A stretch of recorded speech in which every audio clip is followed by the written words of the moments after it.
ప్రధాని నరేంద్ర మోదీ కాసేపట్లో వారణాసిలో నామినేషన్ దాఖలు చేయనున్నారు. అభిజిత్ ముహూర్తంలో నామినేషన్ పత్రాలను రిటర్నింగ్ అధికారులకు అందించనున్నారు. ప్రధాని మోదీ 11 గంటల 40 నిమిషాలకు నామినేషన్ సెట్లను అందజేయనున్నారు.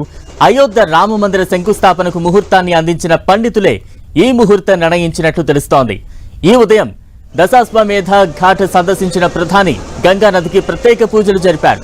గంగా నదికి ప్రత్యేక హారతి ఇచ్చారు.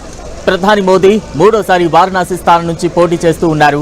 దీంతో భారీ ర్యాలీ చేపట్టాలని బీజేపీ నేతలు నిర్ణయించారు. ఈ ర్యాలీలో బీజేపీ అగ్రనేతలంతా పాల్గొనున్నారు. దాదాపు 18 మంది కేబినెట్ మంత్రులు మోదీ నామినేషన్ ర్యాలీలో పాల్గొనున్నారు. అంతేకాదు 12 మంది బీజేపీ పాలిత రాష్ట్రాల ముఖ్యమంత్రులు ఈ ర్యాలీకి హాజరవుతున్నారు. మోదీ నామినేషన్ను గ్రాండ్ గా చరిత్రాత్మకంగా నిర్వహించేందుకు భారీ ఏర్పాట్లు చేశారు.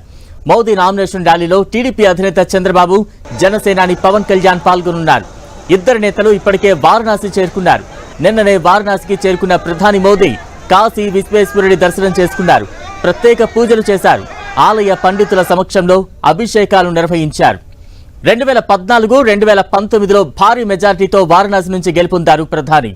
వరుసగా మూడోసారి కేంద్రంలో ప్రభుత్వం ఏర్పాటు చేయాలని భావిస్తోన్న బీజేపీ వారణాసిలోనూ ప్రధాని మోదీ మూడోసారి ఘన విజయం సాధిస్తుందన్న నమ్మకంతో ఉంది. ఈ 5 ఏళ్ల కాలంలో వారణాసిలో భారీగా అభివృద్ధి కార్యక్రమాలు చేపట్టారు ప్రధాని నరేంద్ర మోదీ. लोग इन्वॉल्व हो